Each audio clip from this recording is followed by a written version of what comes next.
I got fired from my own family's dealership. They would laugh and make fun of me all the time, just make me look like a complete fool to my dad. Just like a bank account. If you spend less than what you deposit, you're probably going to have some money in the bank. Their life was cut short based on not healthy lifestyle choices that they could have made differently. I have no issue with people having a drink here or there. I'm going to do everything that I can today to put the right things in my body. When did you realize you were alive? When I accepted Jesus as my Lord and Savior, at that moment, my life was different.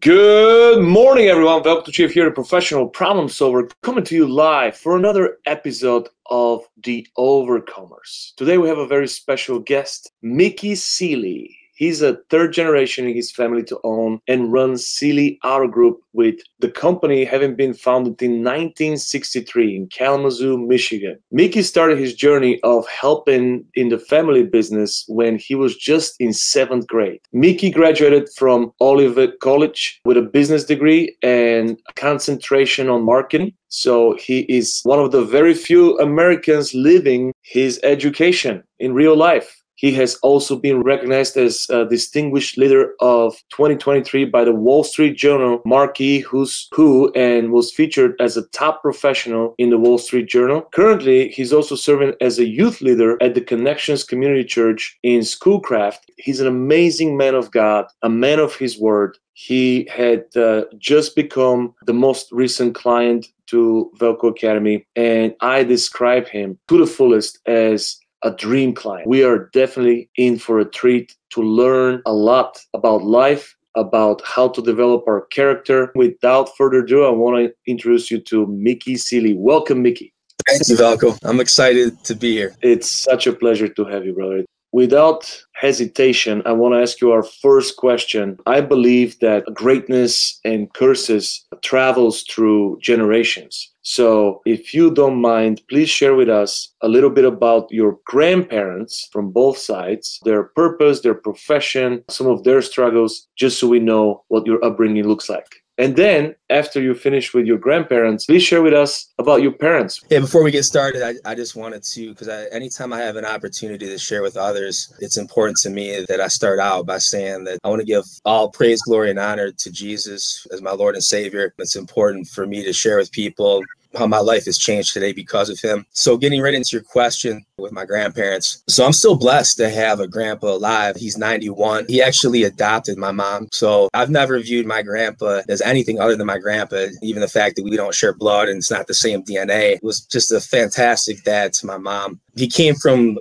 pretty humble beginnings. He was from Michigan, in the Albion, Michigan area, decided to sign up at Michigan State University as a young man, failed out immediately, just wasn't mature enough at that point in his life and ready to do something like that. And so my great grandpa pretty much told him, hey, you got two choices. You failed out of school. You can either join the military or you can start working. He chose to sign up for the military. He ended up being one of the better decisions he ever made in his life. It really straightened him out, really taught him discipline, structure that he needed at that time in his life. And when his service was up with the United States Army, he ended up reapplying to Purdue University and breezed through school at that point because he was ready for it. He was a man at that point. He had experienced real world situations in real life and had the maturity, structure, discipline to get through school. Got his degree from Purdue and immediately started working for Kellogg's, the cereal company in Battle Creek, Michigan, in quality control. He spent his entire career with Kellogg's. Pretty amazing stuff when you consider nowadays that's not common anymore. I don't even know if it was common back in those years, but just good, hardworking man, was a good husband. Yeah, my grandpa, he taught me a lot about just living within your means. Even when he made good money in his career, he was very humble in how he lived. He taught me that. He was good to everybody. He was a very kind person, treated people with respect, a very good dad to my mom and her younger brother, took them in as his own, adopted them. But my grandma, she just recently passed away at 91 years old. I have good memories with her as well. She was a woman that she was real stubborn. She was really hard-headed at times. I say that lovingly. You always knew where you stood with her. She was pretty tough. I was scared of her a little bit as a kid. You always ate every crumb of food on your plate. That I remember about her. She loved to cook.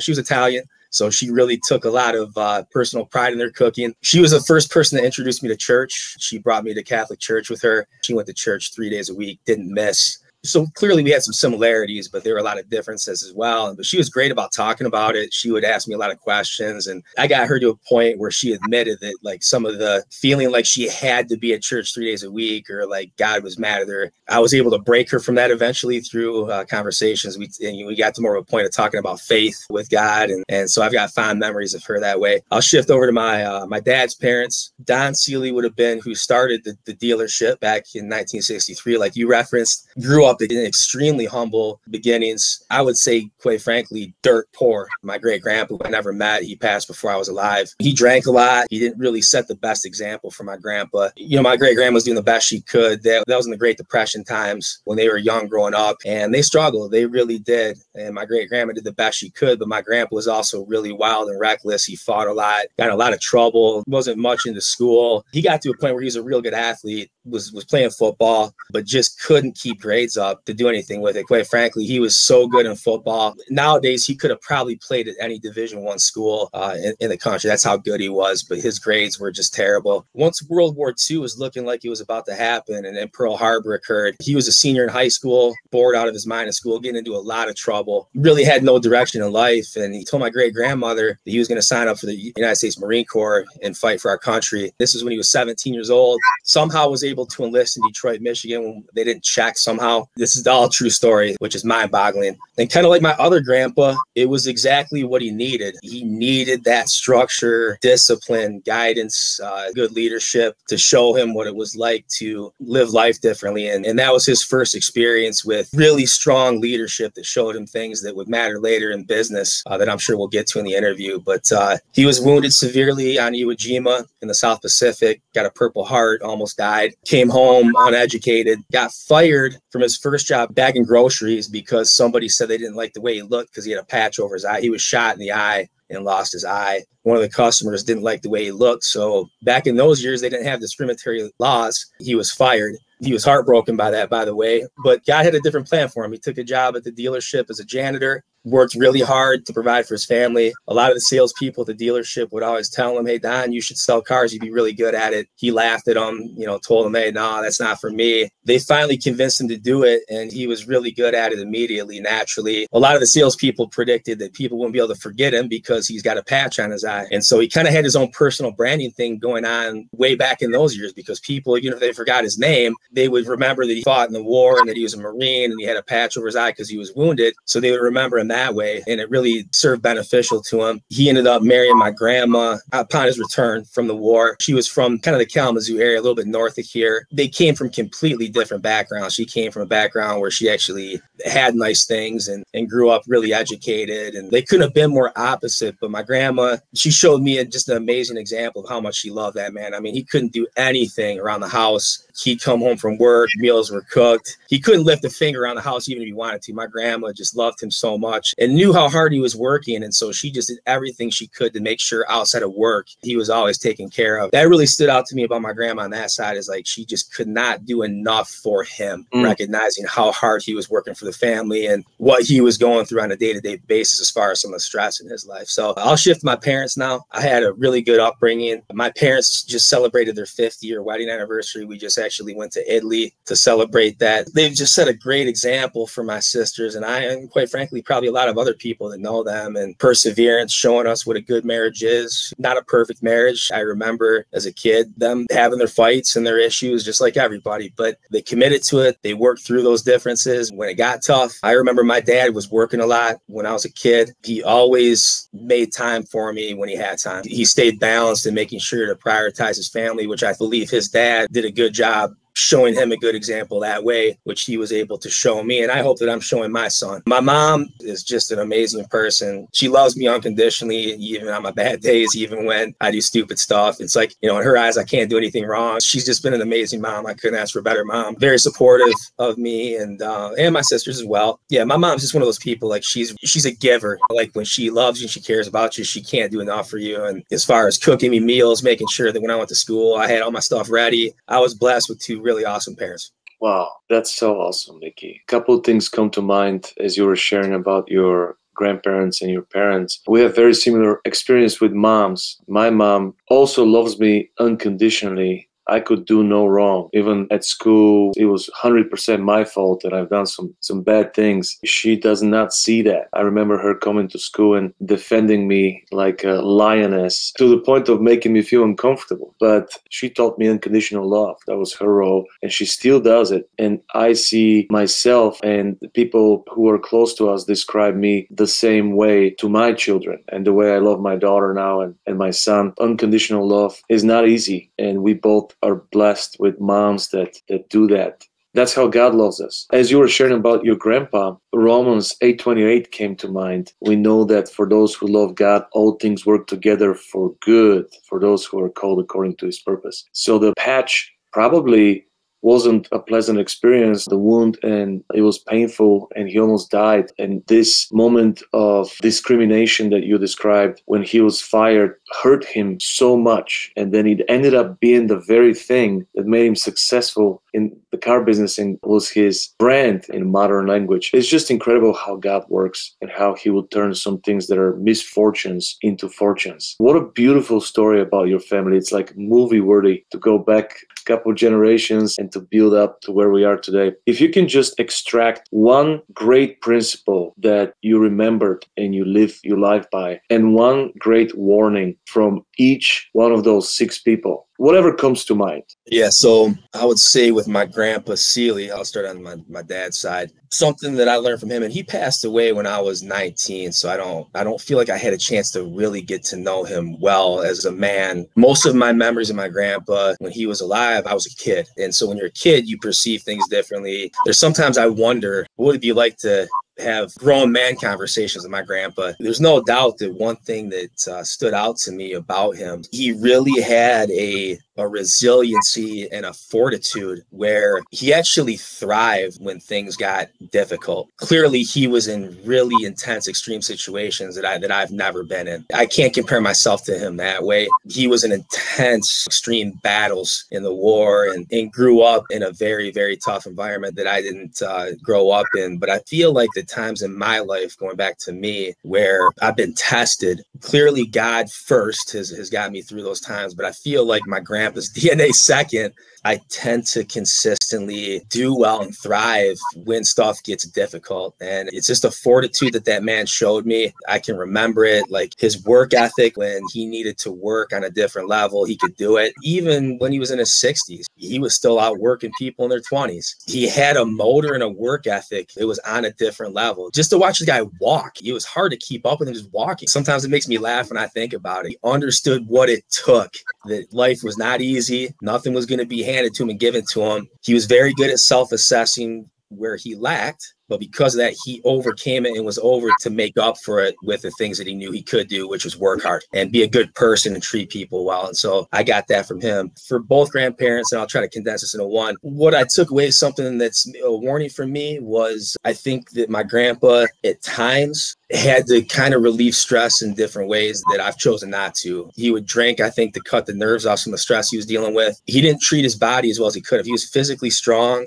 and in his younger years, he's a really good athlete. But I just think that it was different then. They weren't, like health and wellness wasn't as big of a thing as it is now. I think his way of coping with some of the stress that he was dealing with was he would just come home and drink, have a couple drinks, 1 or 2 drinks every night. Like I remember my grandpa used to drink straight vodka, like nothing in it. Like he was like just that tough as nails guy, like just drinking straight vodka like it was water. He smoked and ended up quitting. My grandma smoked, she smoked a lot. They just didn't live super healthy. I feel like their life was cut short based on not healthy lifestyle choices that they could have made differently. I'm not mad at them for it. You know what I mean? Like I don't resent them for it, but it definitely is something that I've taken from both of their lives and gone, man, I may not live to see tomorrow, Velko, but at the same time, I'm going to do everything that I can today to treat my body well, to put the right things in my body, to eat well. I have no issue with people having a drink here or there, and that's kind of where I'm at with it, but I could probably just stop completely and it wouldn't be a difficult thing. I deal with other things, not drinking. I've never smoked. I've never really been much into drinking. I've always been into healthy lifestyle, and I kind of feel like I saw some stuff in their lives that motivated me to do it differently.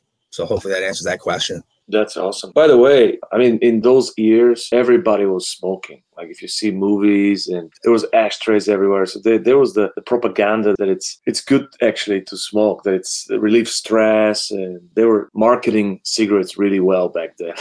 helps with digestion and all kinds Yeah, of stuff. right. And what about on the other side in your parents, some warnings and examples? Oh yeah, other side with the grandparents.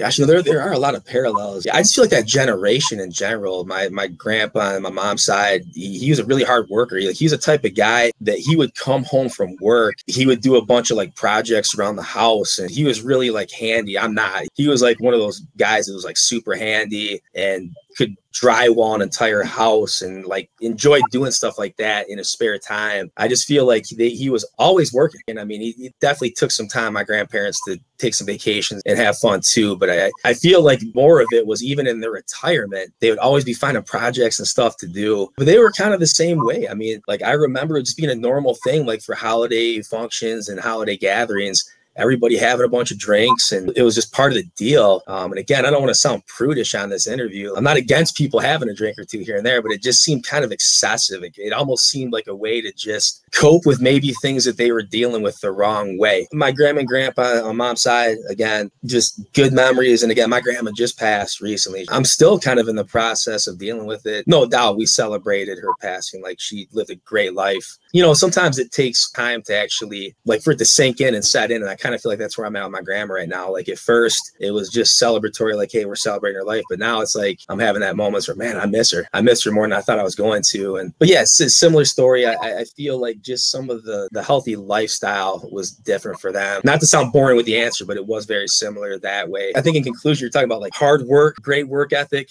cut loose, probably the wrong way to deal with some of the stress and some of that other stuff is what I saw with the good and the bad. My parents, they've given me actually the opposite example of living healthy. My dad, I don't know if you've ever met my dad before. You will, obviously, now that you're going to be at the dealership more. But my dad's probably one of the youngest 72-year-olds you've ever met in your life. I mean, he looks great. So does my mom. I mean, they look a lot younger than what their age actually is. A lot of that is intentionality, like very intentional living. I can remember from the time I was a young kid, my dad working a ton, but he was always up early in the morning going to the gym. He still does. He ate really well. My mom really taught me as a young kid the benefits of eating healthy and eating well. I mean, I remember like when I was probably like 7, 8 years old, she would not let me go back out and play in the neighborhood until I ate all my fruits and vegetables, which I hated. The rule with her was I had to eat them or that was it. Like, I didn't have to. She let me choose still. But if I didn't finish all my fruits and vegetables, I was done for the day. So if I wanted to go back out and keep playing more basketball and baseball and soccer, ride my bike for another few hours around the neighborhood with the other kids, I had to eat healthy. I'm very grateful for it today. I hated it then, trust me. I realized when I got older and left for college, you know, and I was living with some other guys, for the first time ever, I realized, oh, shoot, you guys don't all have parents like mine that taught you how to eat right. It amazed me like how little a lot of my friends in those years knew about nutrition or knew about healthy living. Like, their parents were taking them out for ice cream all the time. It was actually the opposite. You know, they weren't making them eat healthy food. Now it's like, dang, I get it. I get why you did that. You're trying to do the right thing with me. And I'm grateful for it now because there's days where I'm sure you can relate to this, Velko. I mean, there's days where I got to beast up on a 15-hour day. I try not to do it too often because it's unhealthy and out of balance. But like, on those days and in those moments when you're taking really good care of yourself, you can do it. If called upon, you can beast up like that when you need to, when you're living healthy, taking good care of yourself. And last week it was abnormal. I was in Italy the week prior for my parents' wedding anniversary, but I had to put 70 hours in the office just to get caught up. That's a little more than I'd like to, but once in a while, that's what you do when you have to do it. And I was able to do it just fine. You know what I mean? And deal with the jet lag and being gone and kind of out of sorts a little bit. Was able to, because I take good care of myself, come back, do what I had to do and put in a week like that. And I'm still feeling good with energy right now, going to the gym early in the morning. And that lifestyle is giving me what I need with all the responsibilities and everything that I have coming at me to do it well. So I'd say the one thing that I took away from my parents, and I'll stress, I'm not mad at them for it. I remember kind of feeling like there was a kind of an expectation to do well in everything. Like, I remember my mom, when I wasn't getting good grades in school, just really being upset about it. And not that that's a bad thing. A parent should have high expectations for their kids, but not really understanding it. You know, she was a school teacher. She never got anything less than an A her entire life. And when I wasn't that student, she really struggled with it. You know, there was a high expectation for me to perform. I felt that pressure a lot from my parents. That was the one thing that if I could have chosen for it to be a little different, there were times where I felt like it was too much, the pressure of having to just perform and be a certain way or be something that I felt like I had to be. I've used that to try my best with my kids to just make them understand, hey, listen, I have high expectations for you, but I don't ever want you to feel pressure. That's what I would say there. We got to cut him a break, because the more studies they make right now with education, they find flaws in that grade system, that not everyone is made to be like in the same package. And so many people lack a sense of purpose, and they don't know who they are behind their status because they didn't double down on their God's gifts. My parents were the same way. European parents, it's all about where you're going to go to school, and it's a lot of pressure for that. How about the food in Italy? Did you like that? Did it taste a little different? Best food I've ever had in my life, bar none, hands down. It's not even close. It's everything that you would expect it to be. And it's cheaper, right? I was really impressed. Yeah, I would agree with that. I was actually really impressed, not only with the food in Italy, but some of the other stuff that I spent money on. Like I ended up buying a couple suits when I was there. I mean, really nice, real deal stuff. I expected it to be considerably more money than it was. I thought they took really good care of me. Bought some shoes. The food was absolutely reasonably priced. If not, I felt like if not underpriced. I was shocked, especially for being such high quality. I mean, you're talking about, you don't have all the additives and fillers and all the garbage that we have in a lot of our food here in America. You're able to burn it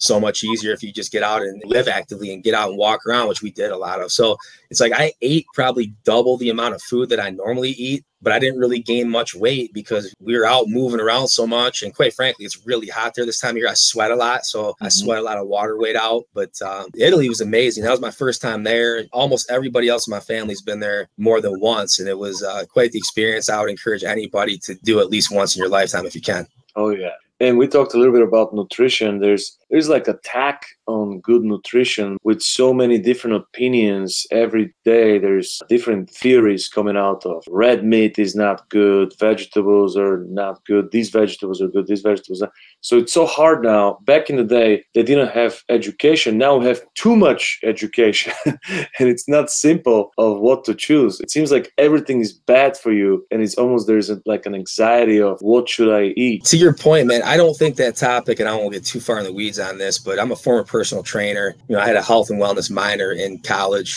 So I've always really been into this stuff, you know, exercise science. To me, it's not a cookie cutter topic. I think one of the things that we tend to forget about in what you just said is everybody's genetic and hereditary makeup is different. And so something that works for you beautifully may not be the same result for me as far as diet habits and exercise routines. And that has to be a factor of consideration when you're looking at this stuff. There's a lot going on with it. It's not just simple where you can box everybody into one category. I just think that genetics, we're all predisposed to different things based on our DNA. It's a real thing. Everybody knows exactly what I'm talking about. Some people, they can pack muscle on easily because they have genetics too. They're going to be built for strength. They're going to be built for power. Some athletes, that's probably never going to happen. They're only going to be able to do that so much, but they're built more for endurance. And so diet habits are going to matter in that athlete, in their training and what they're putting in their body. So it's not as simple as a one category fits all people topic. That's my 2 cents on that. Oh, I agree with that wholeheartedly. One thing that's been working with me is just like a bank account. If you spend less than what you deposit, you're probably going to have some money in the bank. If you burn more than what you consume, it will be all right.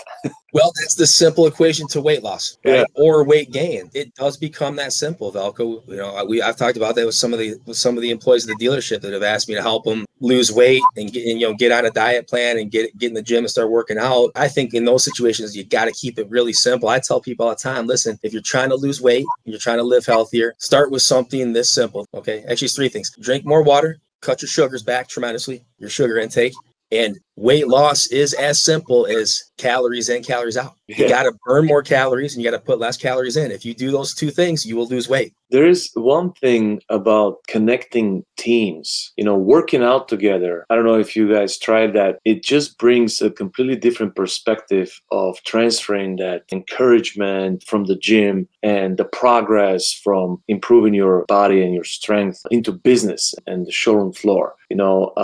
I started a journey of living a healthier life 15 years ago. And I remember how I inspired our entire team, including the general manager who wanted to get in shape. And we all met at the gym at 5:30 in the morning. 60-70% of people dropped eventually after 2 weeks. But there was a core of people, like 6 or 7 people, that we continued going on for like 6 to 8 months. And it was just a different feeling. We were pushing each other, and it was just a different camaraderie. And we just applied some of the same principles. Being so knowledgeable about this matter could be a little bit of an unfair advantage against other leaders, and inspiring your team in that sense. I don't know if it's possible for everyone to organize to work out together, but I think it's going to make a huge difference for those hand raisers that say, yeah, I want to get in shape. Let's go. Let's do it together. So think about that. Just came up as an idea for team building. You've got a corporate membership. It's owned by Western Michigan University, and it's probably a mile from the dealership where I'm at right now in Kalamazoo. It's a really nice gym. It's not the nicest of the nicest, but I mean, it's got everything you want as far as a gym is concerned. So basically, the company covers half the membership.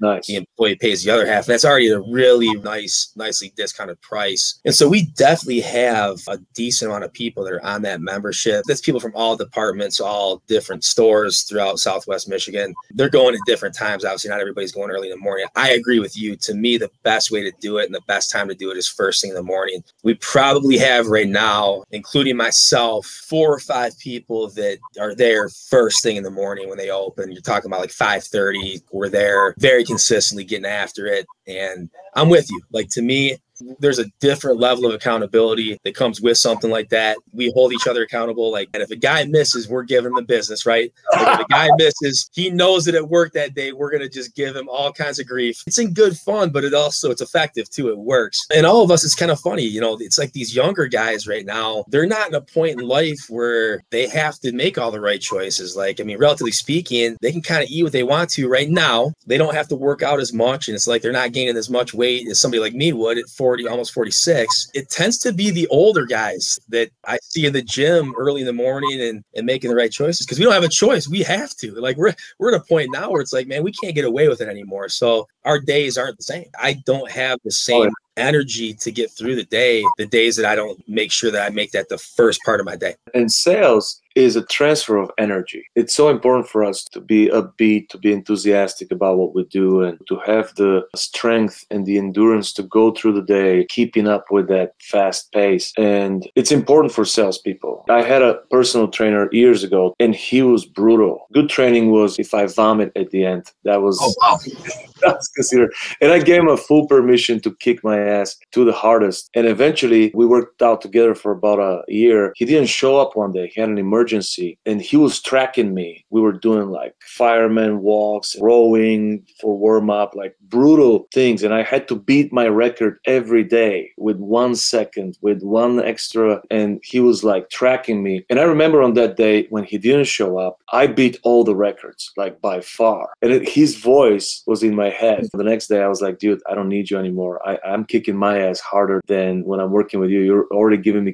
thing. And he was like, I think you've graduated, my man. And since then, when I go there in the gym, I just kick my ass so hard. Like, you can feel your body when it gets to the point of, all right, that's it. I've given it my all. When you do something like that at 5:30 in the morning, you've already have one of the biggest wins in your pocket. What else could be harder than that with the day going by? So I don't understand the guys that work out late at night, because it gives me so much energy after I can barely walk to the locker room 50 minutes later. Like, you are refreshed re-energized. I play soccer at night and I can't fall asleep for like 2-3 hours I'm afterwards. the same way. Yeah, I used to play in indoor soccer leagues late at night, and I put a fork in me the next day at work, man. I had nothing in the tank. Yeah, hard to walk the stairs. Yeah, I think I'm a big fan of doing the hard work early in the morning. Kind of keeps that momentum throughout the day, and it's so important. Healthy living is so important. We're gonna switch gears a little bit. Imagine, go back to your first conscious moment. When did you realize you were alive? Realize like, hey, I'm here, I'm experiencing life. What is the first moment in your conscious memory? That one's easy for me. When I finally accepted Jesus into my life, things were different. It's been a long process, right? I mean, in the beginning stages, there's just an abundant amount of joy that's different, gratitude, forgiveness.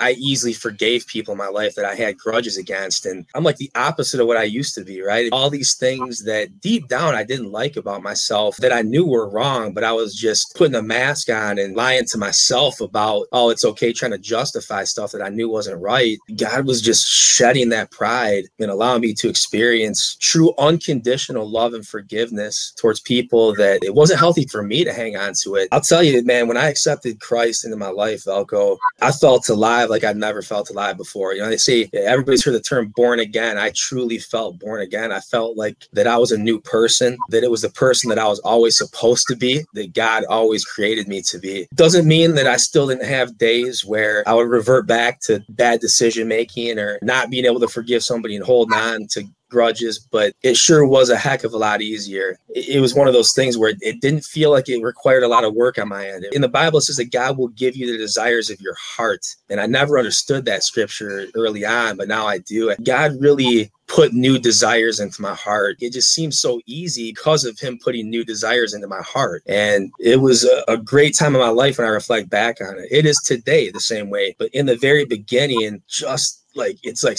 the scales fall off your eyes and you can see clearly. And it's like, man, this is exactly God's plan for my life right now. This is exactly when I was supposed to. I had to go through some of that stuff for my testimony. He was always working that stuff for my good for this moment. And his plan is perfect. And I'm going to trust that. I'm just going to do everything that I can. Not that I can ever earn my salvation. None of us can. But just having a love for Christ and for what he did for all of us, where I wanted to do my best at all times to get it right. Something like that is a thought process that I have every day in my life now, that before I make decisions, I pause and I go, it's important that I get this right because I need to honor God in everything that I'm doing. I can easily answer that question. I don't need to think about it. When I accepted Jesus as my Lord and Savior, at that moment, my life was different. What led to that moment? How did it all happen? Yeah, so there was a gentleman by the name of Brian Nelson who was a friend of mine. I knew that he was a Christian. He talked about it a lot. It's kind of funny when I think back to it because he was one of the few people in my life that didn't annoy me with that kind of talk. A lot of people, they would just lose me when they start talking about stuff like that, or they'd invite me to church. And my mindset was always that, oh man, these people are no different than me. They're talking some big game, but they're just a bunch of hypocrites. They're no different than me. Clearly, the enemy had a grip on me and had me thinking the wrong way. But Brian was that Christian that was in my life. We worked together. We sold cars together. He was the first Christian that I'd ever met where he talked about it all the time. And I saw his actions consistently match his words. I never felt judged by him, and I didn't hide who I was around him. I was myself. I respected where Brian was at, but I also didn't believe what he believed. And I'm sure that being myself, a lot of me being myself were things that he disagreed with. I know for a fact he disagreed with because I believe the stuff that he believes now, and I would have. But he never judged me. He never made me feel judged. He always accepted me for where I was at in life at that time, and we just had fun together. You know, he was one of those friends where we'd drive up to East Lansing, watch a game, have great conversation. He was a guy that I was safe to hang out with. I wouldn't get in trouble with him. My wife really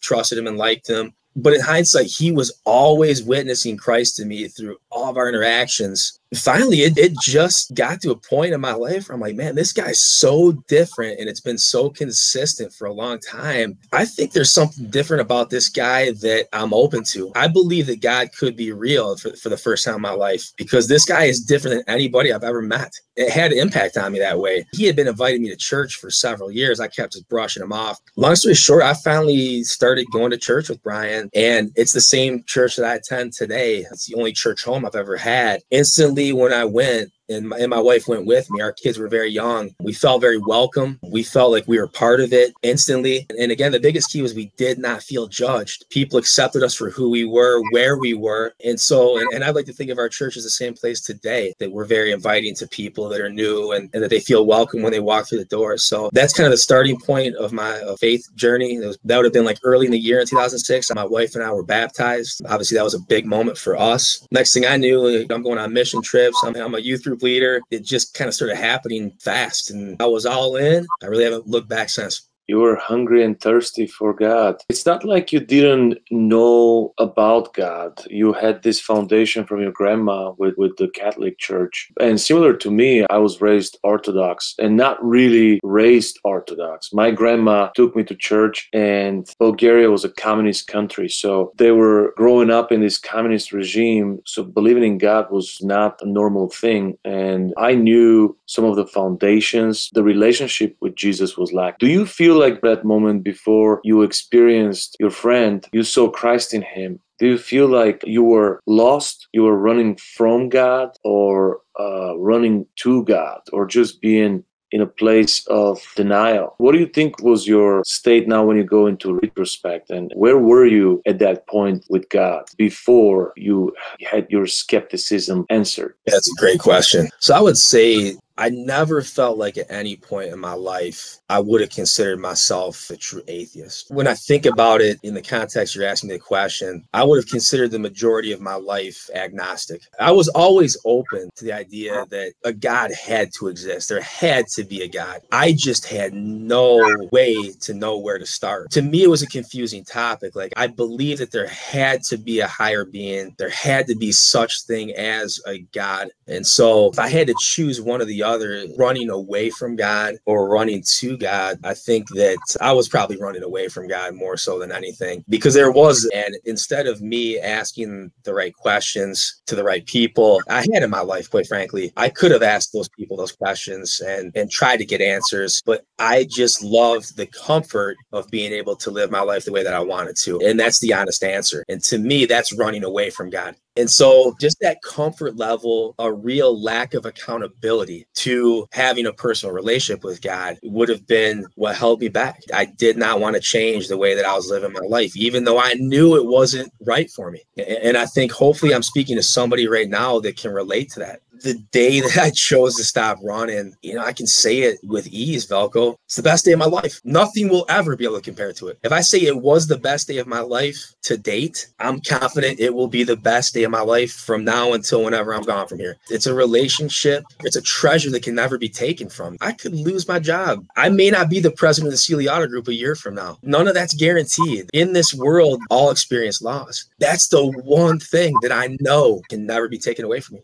ever. It's not only something that I'll be able to treasure here in this life, but it's eternal as well. And so to me, the day I accepted Jesus in my life, nothing compares to it. Well, real confidence comes from God. It's a Latin word, confide, means with strong faith. And, a lot of our procrastination comes from fear that we just don't question. And a good question is, what is the worst thing that could happen if you do lose your job? Because you're still a man of substance. Your walk with God is developed a character. Maybe you're not gonna live in a great home if worst thing happens, but you're still gonna live in a better home than the worst home you lived in. Maybe you're not gonna have the best, greatest meals, but you're still gonna have greater meals than the worst meals you had. I mean, with God, you will always survive. You will always be able to use your experience and your character to not only survive, but thrive. So I just love the story of Abraham, where his father was rich and God challenged him to go on adventure in his life, to give up on the comfort from his dad and just surrender to God and go on this wild adventure. And there's just so much to learn from this story, because life is supposed to be an adventure. Life is supposed to be constant moment of decluttering of all the things that we're attached to. What attracted you to Jesus to the point of, wow, you have my life. I am yours and you are mine? Fantastic question. To me, that would have happened later, where I really, on a deeper level, understood the love and the forgiveness, not only towards me, but for everyone. In the process of following Jesus and reading my Bible more consistently, praying more, like just kind of learning how to have a relationship with him, I just feel there's no doubt I have my moments where I struggle with sin and I struggle with sinful thoughts, but they're just so less infrequent. And even when that happens, I instantly can recognize it as sin. Like I can instantly go, okay, this is wrong. This is what I got to do to correct it. I knew that I was forgiven by God, and that was the most important thing. But just thinking about some of the bad things that I had done, in the moment where I realized my absolute worst day, where I was the furthest point from God, where I was living life in such a reckless, sinful way, he still chose to die for me. When I was able to make that connection, I was also able to forgive people. The topic of forgiveness in my life just really changed, where I was just so easily and freely able to forgive people. Don't get me wrong, there's still times where I struggle with it. It is different, where I don't hang on to it like I used to. What I'm hearing from you is three things: humility, forgiveness, and no judgment. And those are the things that you are attracted to in Jesus. And I can definitely see it in you. That's one of the ways I would describe you, as a strong and extremely humble man, which is so beautiful because that's who Jesus is. Is there a moment of absolute truth from the story that you use to share with people when you minister to people? What is one piece of absolute truth that you know because you've experienced through your personal testimony, and that's kind of like your leading edge when you talk about Christ? Yeah, I would say, to simply answer that question, just the ways that he's changed me. I could never explain other than he's real. For anybody that knows me prior to accepting Christ, it's undeniable. There's no way that anybody that knew me in those years prior to accepting him in good conscience, they would be lying if they said otherwise. They would never pass a polygraph. It's undeniable. And I'm able to talk to some of my friends today that it's nice to hear it from their perspective. Like, man, you really are different today, man. And we know when that difference happens. It's very obvious. And we love the fact that you talk about it and openly and publicly. And the majority of the people that I feel like are in my life today, they only know me since I've been trying to live differently. There's still testimonies in that as well. But I just feel like everywhere I go, there's two things that are important. I think all of our testimonies matter. I believe that sometimes we complicate our testimonies and we don't need to. And I think that a testimony is exactly what it's supposed to be when you honestly and openly share with others how God has changed you, what he's done for you. But don't forget this part: how he can change them and what he can do for them. I always try to end with that. No matter what kind of stronghold you have in your life right now, no matter how bleak it looks, no matter how negative the outlook think will be, just understand that all things are possible. He will always get you through. Like, he's always going to give you exactly what you need, not want. And I've had to learn that over time as well. But I know this much: without him, with him, I view and handle hardship completely differently. You know, anytime life gets tough, I go straight to him. At least most of the time I try to, and not try to figure it out on my own. I know that there's hope. He's always working on behalf of my good, even when it doesn't look that way. And I trust his plan. And quite frankly, his plan doesn't always make sense. It falls into line with how I want it to go and what I want it to be. But without question, I trust it's always what I need. Yeah, it's an adventure, whether we realize it or not. What is the first moment growing up that you remember? How old were you when you realized you were alive before you gave your life to Jesus, just like a kid growing up? What is your first memory? I feel like it's a tough one, but my first memory, I feel like it was with my sister Michelle. It was just a real random time. I just remember talking to my sister Michelle in our parents' kitchen. I don't know, that's the first actual memory I feel like I remember having. That's awesome. How old were you? I think I was 4. What about growing up? How was high school for you? Were you the football player? What culture did you follow? What was your favorite music? What were you into? What kind of hairstyle did you have? Oh man, a couple different kinds. Yeah, so high school, I'd say for the most part, my high school years were mostly memorable. there's no doubt that I probably fall into the same category as most people, if they're being honest about it, where you just do dumb stuff to try to fit in. You've got insecurities about certain things, and so you act up and do things that you shouldn't do. What was the dumbest thing that you did to try to fit in? Oh, man. How much time you got? It's going to take a while. I definitely got into a couple fights and got suspended. I feel like just skipping class and doing dumb stuff. Like when I was playing soccer, I think my junior year, I ended up like throwing a glass bottle out the window of the bus, and it shattered some guy or ripped some guy's tire, and he came chasing the bus down, and I got in a bunch of trouble for that. Like it's like something so dumb where like somebody dared me, I wouldn't do it. So I just did it. Just something that stupid, just being young and dumb. But for the most part, I wasn't. The things that I did that were stupid were harmful to me, and not a lot of times other people. Maybe with the exception of that tire story, but it was just self-inflicted wounds. Just not caring about school as much as I should have, just not giving it the effort that I should have, just because I was bored with it, having animosity, trying to chase girls, and this other guys were trying to chase the same girl, fight and get into a fight over nothing, like something that didn't even matter, get in trouble for it, stuff like that. But I'd say overall, my 4 years of high school were pretty positive. I worked a lot. Like I worked in the summers at the dealership and stayed out of trouble that way.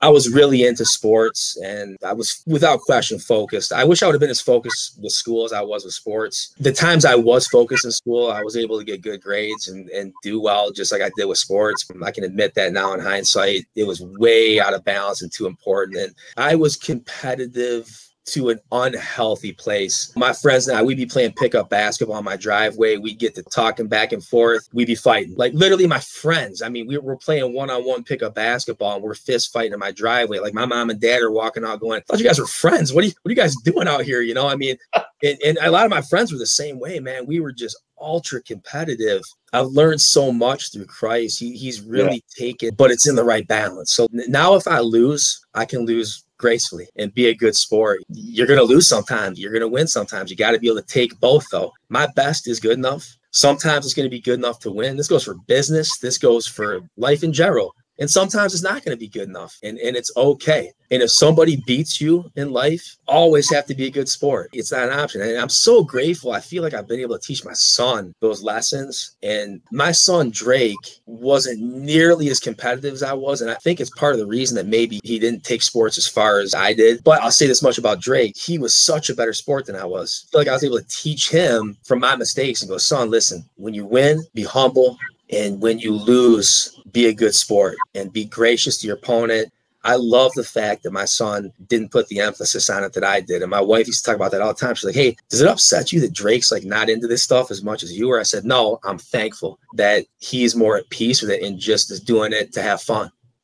Yeah, this is so good. I can easily relate to that. There's a book, Strength Finder. I don't know if you're familiar with that book. And I did a test 15 years ago. And my strengths were competition, significance, it's on my wall, belief, strategic, and futuristic. And then I did the same test recently, like 2 years ago, and I had already given my life to Jesus. The same 4 strengths were still there, but competition was replaced with compassion.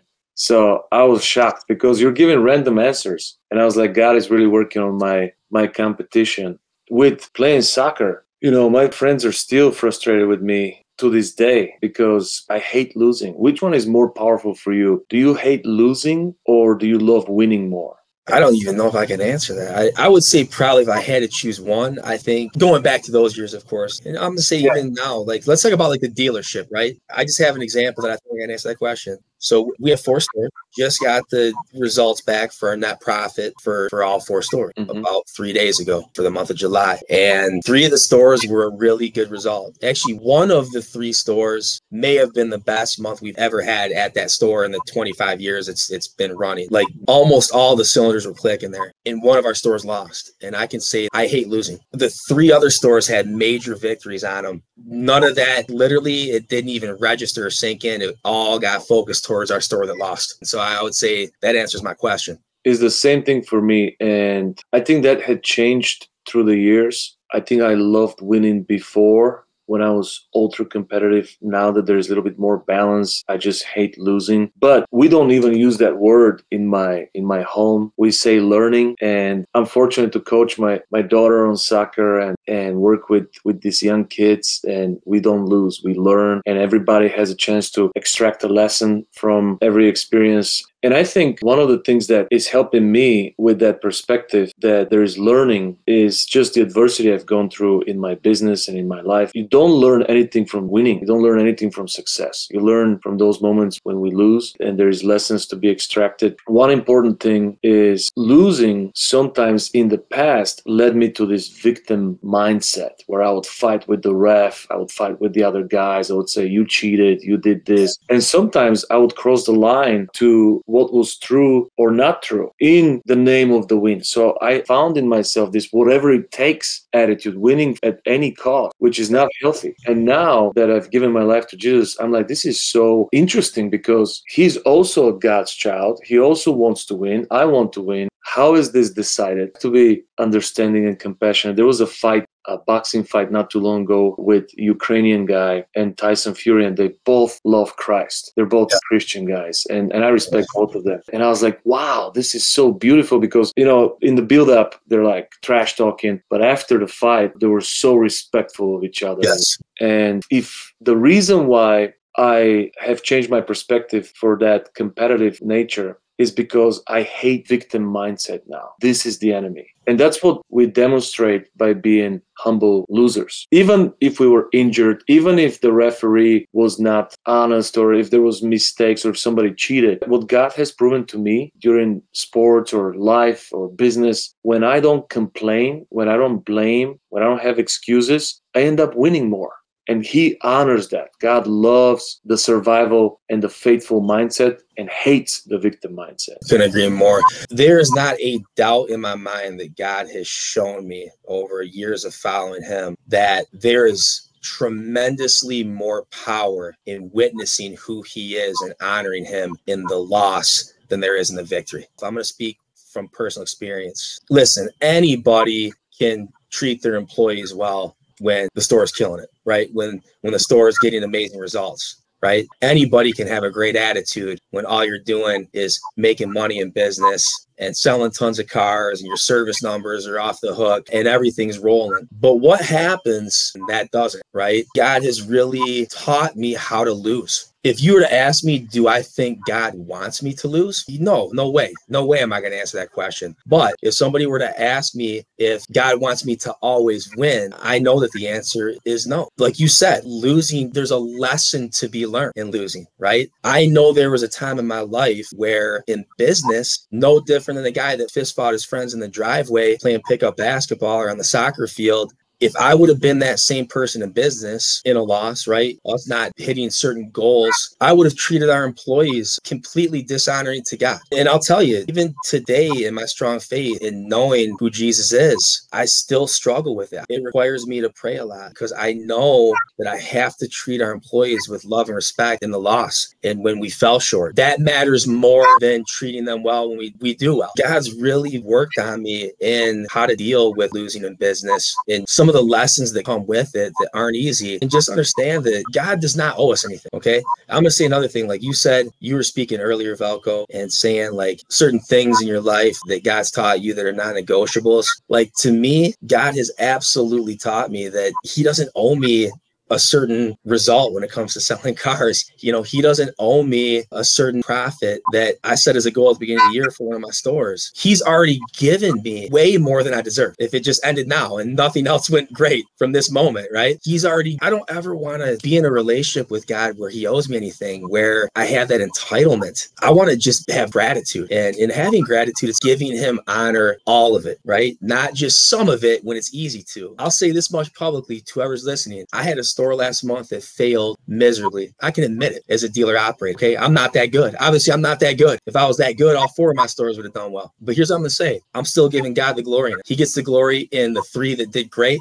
and he gets the glory still in the one that didn't do so great, right? We've had all four do great at the same time. So I believe that's possible, but he doesn't owe it to us. He doesn't owe it to me. And anybody's listening, like if you're following God and you ever get to a point where you feel like he owes you anything, he doesn't. He's given us way more than we could ever deserve with what he's already given us through salvation. And I know that following him today, there's going to be awesome moments and he's getting the glory in those. And there's going to be times where I lose and we lose, but we got to remember in those moments, we got to give him the glory still too, that he's worthy of all of it. And with him, we're not going to stay down long. Okay. We're not going to keep losing long because he's always teaching us a lesson through the loss, but it's also part of following him that we have to accept. Like just open a Bible up, see what it says about losing, about being first and about some of these other things. I mean, I know a lot of that scripture can get misconstrued as well, but we are not guaranteed to be first all the time. Okay. That's not what following him is. And so I've just learned that my best for my position is good enough. When I can be at peace with that in life, in this life, we are going to experience hardship and trial. It's par for the course. It's going to happen. Nobody's exempt from it. But when we win, let's enjoy the wins and be able to celebrate the wins because it's not going to always be what it is. That just proves what a great leader you are for that mindset. And we also need to celebrate these opportunities for learning. I had an idea as you were sharing. This would be a great moment for learning for all the team members on that store that didn't necessarily win, for them to extract some lessons. What did we learn from not winning? What do you think was some reasons? And then if everybody individually writes down some reasons why and what are some lessons or what could be improved, that's something worth celebrating. Because once when you read it individually and corporately, some of the lessons they learned from that experience of not winning, those are the things that they could correct. And usually when you find mistake in your own performance, you want to correct it. You don't want to lose because of the same mistake. So the same way the stores that are winning, they could give credit to some good, consistent habits because momentum is so precious. The reason why we won is because of those consistent habits. So let's double down on those. Let's make them even more efficient, even more better. So there's reason to celebrate both winning and losing because one of them justifies our hard work, justifies our great effort, and another one is just an opportunity to grow. So another question is kind of like the essence of our interview. What are the three biggest moments of adversity in your life? The three hardest things that almost broke you? The moments where you felt like giving up? Because what we learned from our competitive nature, it's much better to never give up than to win with whatever it takes attitude. So never give up versus whatever it takes. Prioritize them based on difficulty, like the number one biggest test, the second and the third. And what exactly did you do? What kind of steps did you take in order to overcome those issues? Whether you were led by God or whether you were led by other principles. But I think this is the moment of lessons for our viewers. This is where viewers can say practically, I can do the same. Not everybody, but some of those people have similar story as yours, and it will be super beneficial for them to say, oh, okay, this is what he did. I can definitely do this in my situation because I'm in similar situation now. So please share with us the three deepest adversities in your life that almost broke you, but you came on top because of applying some positive things. Yeah, so without a ton of time to think about it, I bet if you gave me like half a day to reflect on that and be a different answer, but just kind of like in the moment, trying to remember certain things, come up with the best three that I can think of. And I feel like these three are good because they're spaced out pretty well in different seasons of my life. So I'd say the first one would have been, I remember getting cut from this travel soccer team that I tried out for in 7th grade. And, you know, it was one of those things where all my friends were trying out. We had just kind of switched clubs where a lot of clubs were merging together. This would have been Portage Soccer Club. I remember, so they had an A team and a B team. When the tryouts were over and final names were picked for the A team and my name wasn't on that team, I couldn't have been more shocked, Velko. Like, it was one of those things where I would have bet every dollar I had if somebody would have made me bet it that I made that team. I was good enough to make it. And I'm still convinced to this day I should have made that team. I'm not salty about it. And it's one of those things where I'm not a victim like we talked about.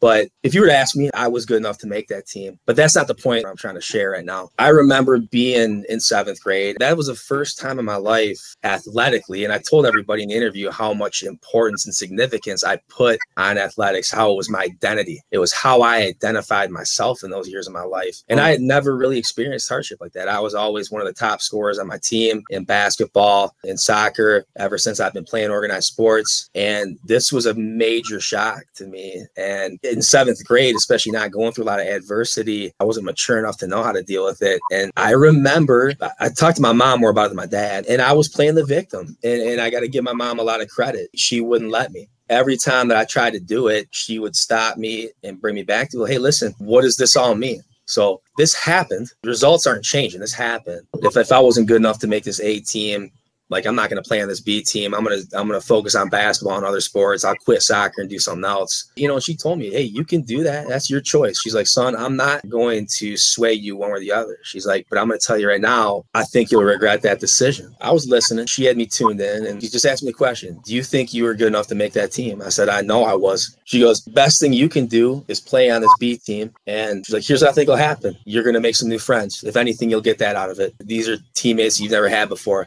You'll make some new friends at school, and that'll be a positive thing. She goes, you'll see what you're made of. You didn't quit when you could easily quit. She goes, and then there's going to be a tryout a year from now that you're going to get again. And she's like, my suggestion would be to be so good next year at that tryout that it would be impossible for them to cut you. She's like, right now, you gave them a reason. And I agree with you. You should have made the A team. But if you were so good where they didn't have a reason to cut you, you would have made it. So you got to make some improvements through your training, through getting better, finding out your weak areas and making sure that those are better. And she just really navigated me well through that moment. So I played. Our team was terrible. I think we won like one game the whole season. I'm watching all my friends play on this team that's awesome. It was really hard, but I didn't quit and I stuck it out. Next year, tryouts came around, and I remember leading up to tryouts every single dang day for hours, the stuff that I needed to work on to make sure that it would be impossible for them to cut me this year, that there'd be no way that they could. And so I made that team easily the next year, the A team. Every drill we did, I was one of the leaders as far as juggling number and making penalty kicks out of so many tries. And I didn't give them one reason where they could cut me by making improvements and sticking it out. And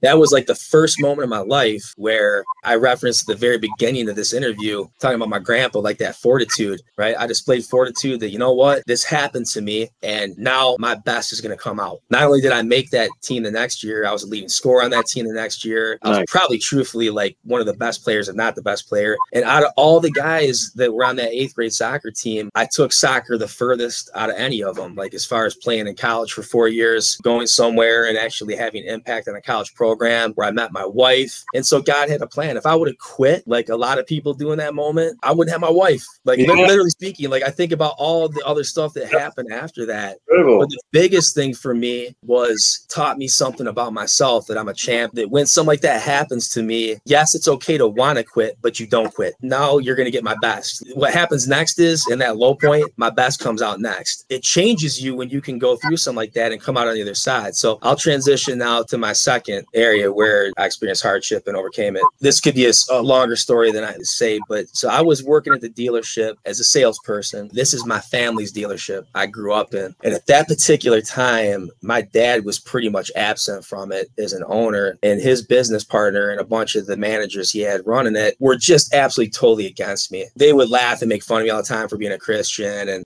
just completely like chastise me for believing that you could do business the right way and do a better job. And it was just really tough to get through. You know, they would just completely try to like steal my commissions when I was selling cars all the time. It was just probably stuff that people that have been in the car business long enough have experienced before, and you understand exactly what I'm talking about. They try to rip my trades every time and stuff money different places that affected my commissions, and I just dealt with it. But then they gave me pretty much, I'm convinced of it, they gave me like a low-level management position just to fire me and just make me look like a complete fool to my dad and see Mickey's no good. He could never run the dealership. So they were trying to rid me out of this place and convince my dad that I was a knucklehead and had no clue what I was doing. So if you can actually imagine this, I got fired from my own family's dealership.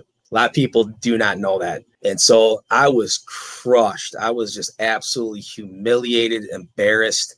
at that point in my adult life, I remember it had been like years since I had cried as a grown man, like just uncontrollably. Like I was so humiliated that something like that happened in my own family's business. And, similar situation, I called my mom. Feel like this is just the time where I just leave. Like this isn't for me. I'll go do something else. I just can't stay at the dealership. I'm too embarrassed to. My mom was like, hey, listen, you can do that. And I'm going to support you in anything you do. She's like, you truly think these guys are trying to rid you out of that place? I said, I do. She goes, well, I know you. You can't let them. This is a moment where you got to rise up. She's like, are they going to let you sell cars? I'm like, yeah, they fired me from my management job. They said I could sell cars if I wanted to. They're thinking I'm not going to. She's like, all right, well, sell cars and be the best car salesperson on the floor and just prove to them they were wrong. And I said, really, Mom? It's that simple, huh? Can I just have this moment where like you could just tell me like, oh my gosh, son, and I can be a victim and you can tell me that they were wrong? She's like, she never did that. Again, here's another example. She's like, hey, listen, I've seen you here before in life. Why don't you just sell cars and be the #1 salesperson and just show them that they messed up? That'll prove to your dad that you do know what you're doing, and it'll show your fortitude and resilience. So I did. And so,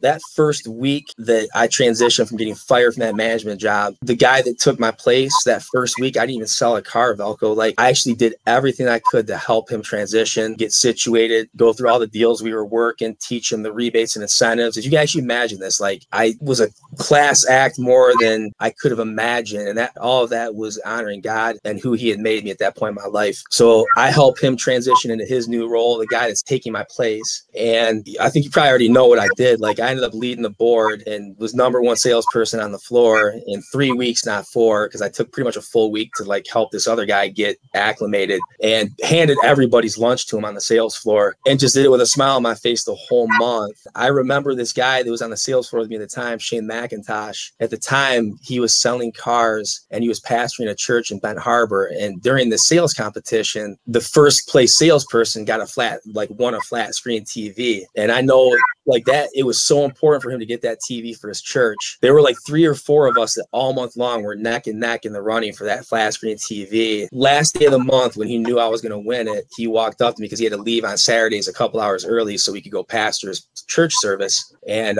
he walked up to me. He's like, hey, man, he gave me a hug. He's like, congratulations on winning. He goes, especially after what they did to you, man. He goes, that showed a lot of resiliency. I got a lot of respect for you, man. I got to head out for church, so I'll see you Monday morning. I promise you, I'm only sharing this. It's not to like get glory for this, but God gets the glory. I told Shane, I'm like, hey, listen, man, you're not going to see me Monday. You're going to see me at your church service. He's like, what are you talking about? I said, I'm going to pick that flat screen TV up. I'm going to drive it down to your church. That's my gift to you for your church. It's yours. I'll never forget that moment, man. The guy's like crying. He's like, you're serious right now? It was just to watch God take me from that low point where they humiliated me to being top salesperson, winning a flat screen TV and giving it to my friend who I beat for his youth group's church. I'll cherish it for the rest of my life, man. That's the second one. That's so awesome. Third one would be 2016. I was in I'm gonna say like a general manager / I'm gonna say owner operator role. I know that sounds like they're 2 separate jobs, and they are, but I was doing both. We had worked really hard to get the dealership turned around to a much better culture than when I took over in 2013. But it was one of those times where we were going through a rough stretch. I wasn't doing my job very well. And I know a lot of people don't believe this, but I mean, we were losing money. I was starting to question my ability. I was starting to question myself if I was the right person for it. Like the enemy just started really working on me. That in itself and alone was enough. I mean, it was enough to really have me in a bad place, especially with all the stuff that I went through prior to that, and just accepting that, like, man, maybe I'm not good enough to do this. My wife and I were struggling in our marriage on top of that. Then I get a phone call a little after 10 o'clock at night on a Saturday night after just putting in a ringer week. I mean, it wasn't for lack of working and trying. Like, I was trying to figure it out. And I learned at that time that a father and son had been murdered at my dealership. It was a tough time in my life to process something like that. I mean, just that in itself, taking everything else I just shared out of it would have been just something that I could have never imagined I'd ever go through. And there's a lot more to it. I found myself just kind of in that moment going, man, like, I'm running the dealerships after everything I've been through. Maybe they were right about me. Like, maybe I'm not good enough to do this. To lose money and work a 70-hour work week where you're giving it everything, and like, I'm not going to get a paycheck because I'm the owner. Like, I get paid if we make money. If I don't, I'm not getting paid. It's demoralizing. It's hard to describe. Like, it'd be like getting knocked out in a fight and wanting to get back up and keep fighting. It's really demoralizing and hard to describe to somebody who's never gone through it. So I got that going on. and a family just got murdered in my dealership, and I'm trying to navigate that, and how do I handle this? And maybe this is the final blow for us. But at the same time, this family has to matter to me right now. Take away the fact that our dealership's losing money. Nobody needs to know that. That's for me to know and nobody else. I have to be there for this family. I have to be there for my employees, and I have to be there for this community in a time where it's very hard for me to. And praise God, he gave me everything that I needed in that moment to do that and to put my feelings to the side of what I was going through. And I was able to be what I was supposed to be only because of him, for that family, for our employees and our community. It's still tough for me some days when I think about what happened here. But from that moment at Seelye Ford, that was the last month that we lost money. That officially was the last month that we ever lost money at Seelye Ford. Since then, it's been a good run, and we've consistently made money, some months more than others. And it's been a store that we can rely on that way. But that was a moment in life, man, where I was tested again. Like, I was tested probably the most I've ever been tested in life in that moment. Just going, okay, this is a situation where I'm dealing with what I'm dealing with. Nobody can know it. I have to be there for this family. That matters more than anything right now. So God allowed me to be selfless when I had to be selfless on a different level. I know that those 3 stories were probably long and drawn out, but those are the 3 that come to mind. No, they were incredible. And I think that you prioritize them with a build-up from the third one is quite impressive. So many things going wrong, feeling attacked from every single angle. But the first 2 have developed a powerful foundation for you to face this adversity. This is incredible. Couple of questions on the third one. What changed in your approach? What lessons did you learn from this adversity? And this is not so important, but how did they get murdered? I'm sure some of the viewers are curious about that. There was a person that essentially just went on a random shooting spree in Kalamazoo that day. Our business wasn't the only place where he murdered people. I think in total there were 3 different locations where he just randomly shot people and killed them. One girl was, I believe, pronounced dead at one point, and she miraculously lived through it. At first they were saying 7 people were deceased. I believe it was 6 total. 2 at our dealership, a father and a son named Rich Smith and Tyler Smith. That was a part of the difficulty of processing everything, Velko, was that senseless. He was an Uber driver. In his Uber app, the devil told him to start killing people. That senseless of an act in several different places in Kalamazoo, something that's never happened in our community before. I got to tell you, only God could save me from being the victim in that situation and asking all kinds of questions. You would think that I'd be like, okay, God, out of all the places that could have happened, why my place, especially when I'm struggling as much as I am? I never went there mentally. It was one of those things where the only thought process I can remember was, I have to be there for the people I need to be there for right now. Trust me, that's not me. I normally wouldn't respond that way. I would respond selfishly. I'm admitting that to everybody. But God put something in my spirit in that moment that just, I can't explain. He made me somebody that I'm not, and made me courageous in ways that I needed to be courageous. And, as Christians, we should always be putting others before ourselves. We don't always do that. I'm trying to do that more often than I don't do it. But I can say that out of any moment in life that I've ever had where I know that genuinely I cared more about other people than I cared about myself, it was that moment. I guess if I had one good moment in life where I truly displayed unselfishness, I know it was that time. I don't take the credit for it. God does. And so many blessings have happened since that moment in the aftermath. I know that that's tough for some people to understand, but I'm still close to the family members of Rich and Tyler to this day. They're like my own family. And we've done some things in the community with a nonprofit called Forever Strong that a bunch of our employees at the dealership have committed to with me, helping Lori and Emily Smith and wanting to give back to the community that was there for them in their toughest time in life. We're doing soccer scholarships in Tyler's name, in his memory, because Tyler was a soccer player. We're able to also be there for people in the Kalamazoo community that are going through high trauma situations where they've had a family member murdered or lost a loved one close to them. We're able to be there for them and support them. And so what happened. I'll never know why, but I do know this much: God's love still wins, and we're going to make sure that continues to happen no matter what, and be a blessing to Kalamazoo through Forever Strong. And if anything, Lori and Emily Smith, they're in my life forever. They lost family members that day. I can never replace who they lost. I'll never try to. I can't be who they lost, but I can tell you this much: they gained a ton of new family members between myself, my wife, and a bunch of Seelye Auto Group employees who are blessed to be in Lori and Emily's life today. This is truly moving. Your 3 moments of adversity are inspiring, Mickey. And we have another question that is signature. Imagine the DeLorean. You've seen Back to the Future, right? Change the circumstances and edit your future, or just to observe a certain moment in your life. Where are you going? These are tough questions, man. I like them, though. On the spot, I would say when I was at my furthest from living right was probably my college years. It was probably the only time in my life I feel like I lived pretty wild and reckless, didn't have a lot of structure or discipline, not being the best human being to people, like being really, really selfish. I feel like I was very selfish in those years, like very consumed with myself. We were just talking about, as a Christian, it's so important to put others before yourself. I put myself before others every time. It's very hard for me to remember times I didn't. That was, in those years of my life, just natural for me. It just seemed normal and seemed like what it was supposed to be. I had justified being that selfish. I'm just going to say, like, being that type of person. And if I could go back, I would change that, man. But the Lord did get to me. He took care of it at some point. So I'm forever grateful. So you would edit some of those moments? A lot of them. Don't ask me for specifics on that one.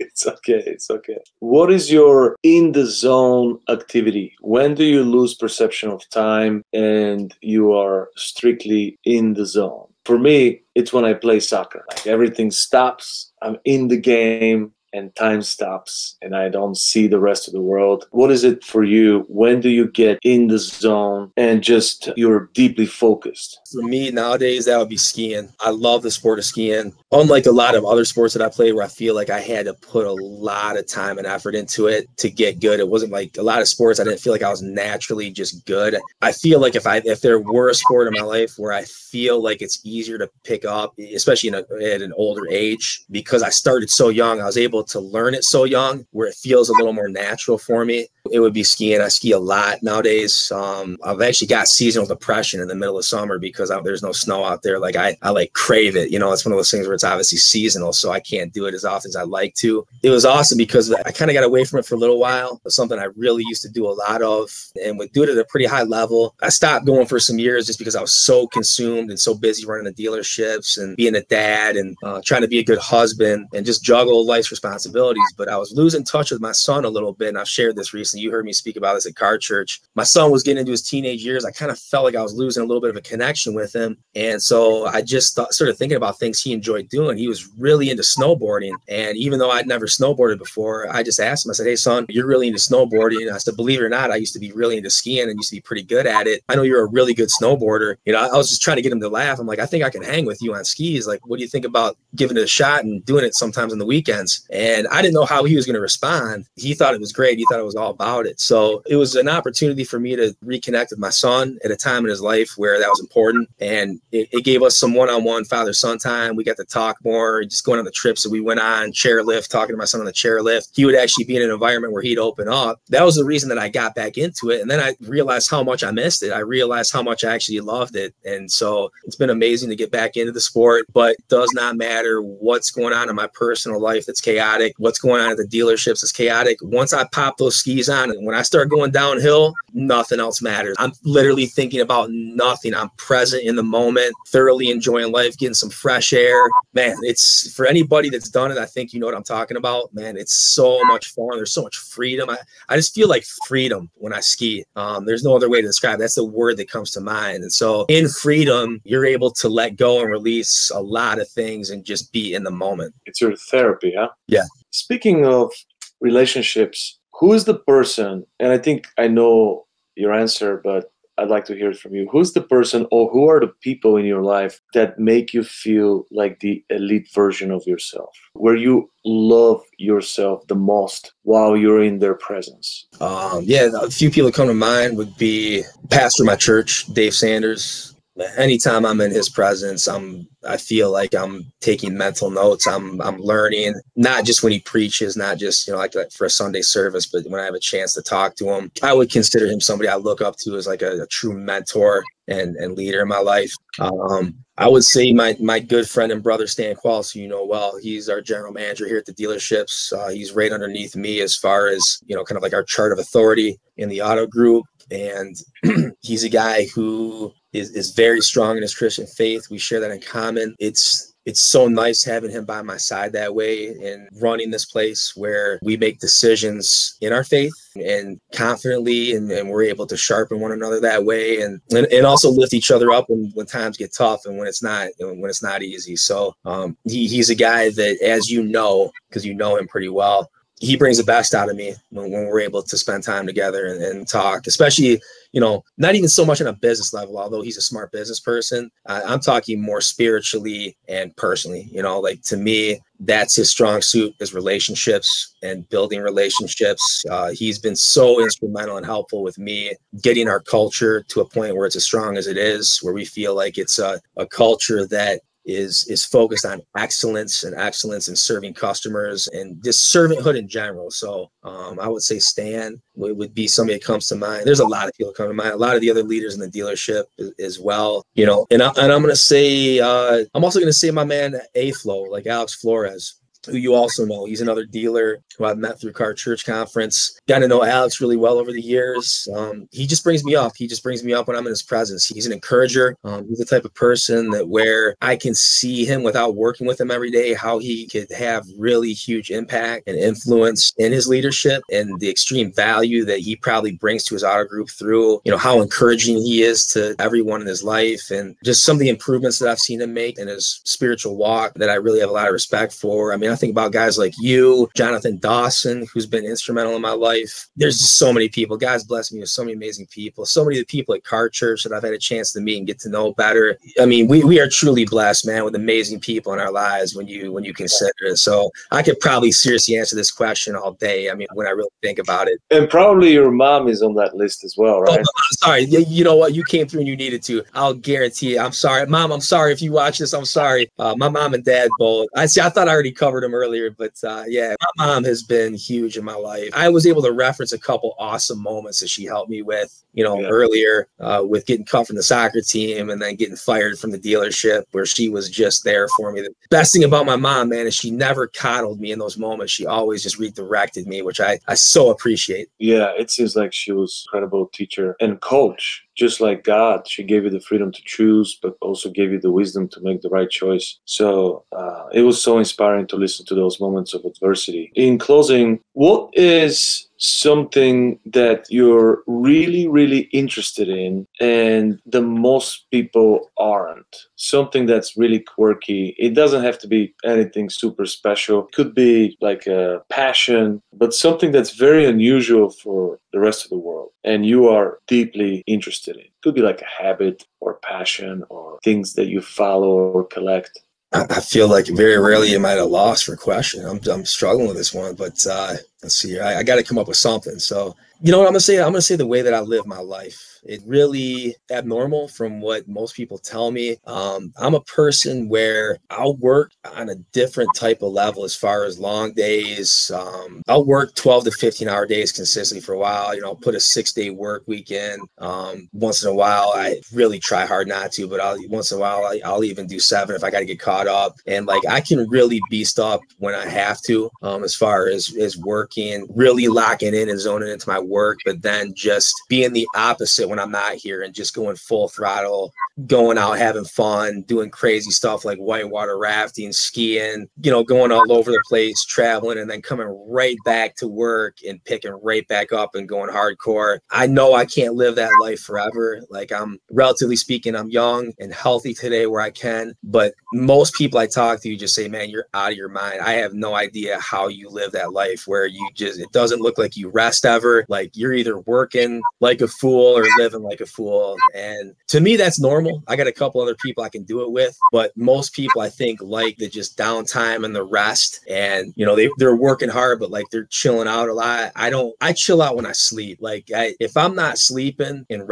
like just truly like sawing logs in bed trying to get a good night's sleep, I'm either working or I'm moving, living crazy, just doing crazy things. So that's my answer. I was challenged recently by one of my mentors who asked me, what is your strategy for rest? And I was like, what do you mean? And he was like, how do you rest? And I'm like, well, I thought about it for 10 minutes. I was like, you know what? I don't have a strategy. I don't know how to rest. And he checked me. He was like, God wants you to rest one day a week, and it's godly to rest. So it is. it's like a battery that needs to be recharged back to 100. So you need to come up with a strategy, and it's been like 6 months, and I still don't haven't had a time to come up with a strategy. I feel guilty for some reason. But I think there's also too, Velko. Listen, there's no doubt that if we're following God, we're required to rest like He calls us to. There is no doubt that it can get out of control sometimes that way. But I also too think that people rest. I'm not trying to justify my dysfunction by any means, but people rest in different ways. You know what I mean? Like some people rest by just like watching a movie or getting a good night's sleep. Like to me, at this point in my life, at least, I can rest while you're skiing. By skiing, yeah, exactly. Like to me, because I'm not working. I'm still doing something physical, but it's still rest, if that makes sense. Yeah. So I think we can rest in different ways, but yeah, even then, I will admit that I'm still out of balance. Like I know that I need to rest more, and I need to find ways to truly rest more. That it's without question something I need to work on. Yeah, rest is physical, mental, emotional, spiritual, rest in all areas of life. And sometimes skiing part is resting mentally, you know? Yes. But he recommended to me to come up with a strategy where I can just go. It's kind of like going into that mode and just resting just as hard as you work. Hard rest. Yeah. And that's why God honored the Sabbath and put so importance, and it's a sin to work during that day. Yeah, we got to be conscious that God calls us to resting, like He did, right? I mean, yes. Like you just said it. If God showed us an example that He rested, we have to. It's a non-negotiable. We have to be more obedient to that. You couldn't be more right, man. Yeah, it's just because you mentioned rest, and I thought about it, decided to share with you. Final question: what is one thing that people always get wrong about you, and you have to go out of your way to explain, that's not who I am, you got this wrong? Maybe it's an observation, like for me. For me, it comes from my dad, and my son has the same thing. Like sometimes I would like space out and would stare at people, and they would think I want to beat them up or something. Like I have this look. And I have good intentions. They were like, "What? What's wrong?" And I used to get in trouble when I was younger. Like in the bus, I would be staring at somebody, and people would start fighting. And just because the way I'm looking at them. What is one thing that people get wrong, maybe just based on observation, and you have to go out of your way to explain yourself, like, that's not who I am? I would say with a lot of people, just that, you know, they may see my life from whatever place they're seeing it from and just think that it's easy. You know what I mean? Like just kind of clump me into the same category that they clump a lot of people into. And, you know, and I understand it. Like, I totally get it. Like, oh man, it must be nice to be Mickey Seelye and just have all these dealerships that he was just handed the keys to. And, probably they're just places are probably just making money hand over fist, just printing money once they flip the light switch on. And, I think they think my life is just it's just easy. You know what I mean? Like, it's just, they tend to see the glory and not see the grind, because I'm not trying to show people the grind. I'm not trying to, burden people with how hard I'm working. That's not the way it's meant to be. But once people truly know me, that see me, they know it's a different story. You know what I mean? They hey, this guy is about his business. He's about his work. He's in the grind with his people. He knows what he's doing. He cares a lot about the stuff that he should care about. His life isn't just all fun and games like maybe sometimes it looks like it is. I think people, once they get to know me on a real level, they realize what I'm really about. Well, one of the things that I love you, because you are a man of your word, and that really matters to me. Do the work and do what you say you would. It's one of my core values, and I really love and appreciate that about you. In our interaction and communication, you have been incredible and very punctual and just really committed to your word, and it's inspiring. And your humility, I really love how humble you are. So just because you make it look easy, it doesn't mean that it's easy to be Mickey Seelye and to have such a tremendous team and run such a successful organization. But it's a pleasure, it's an honor, it's a joy to call you my friend and to have this opportunity to partner with you for the future. So I'm really excited. Thank you for this conversation. Thank you for being a guest on The Overcomers. In closing, share with us your vision, your mission, and we'll. Yeah, so you kind of cut out there at the very end. Vision and mission is just to continue to, and I'm gonna say, like, today, not get too far ahead of myself today. I believe God has me here as the president of Seelye Auto Group. I'm supposed to be here as the president of Seelye Auto Group. I also fully understand that this isn't my identity. This isn't, who I was created to be. It's part of it for this season that I'm currently in. But just to stay open to God's plan. Today I'm here. That's where he has me. And I'm going to do the best that I can to honor the Lord with the position that he's given me. I'm going to give it everything that I have, 100% effort. And hopefully that's going to be good enough to be a blessing to this community and the lives of those who work here and their families. Like, that stuff's really important to me, that everybody wins. It's not just certain people winning. Then when the dealerships win, the communities that we work in win, customers are winning with a better experience. Lots of people are prospering that work at the dealership as far as their compensation and getting rewarded for how hard they're working. We believe in an everybody wins scenario at the dealership. We talk about that term and that phrase all the time. We want to do things in a way where everybody wins. We believe it's possible. We believe that's what God wants us to do. And so that's our vision and mission for this place. And today, I think we're doing a pretty good job playing that out and living that life with consistency. And, going forward, I fully understand that God may take me somewhere else, and I'm going to give my best wherever that is. And right now it's the Seelye Auto Group as the president of this auto group. So thank you so much, man, for having me, Velko. You're a true brother and friend, and this was an honor to join you for this. Thank you. Love you, brother. Thank you so much. I love you. Have a blessed day, my friend. You too. Okay.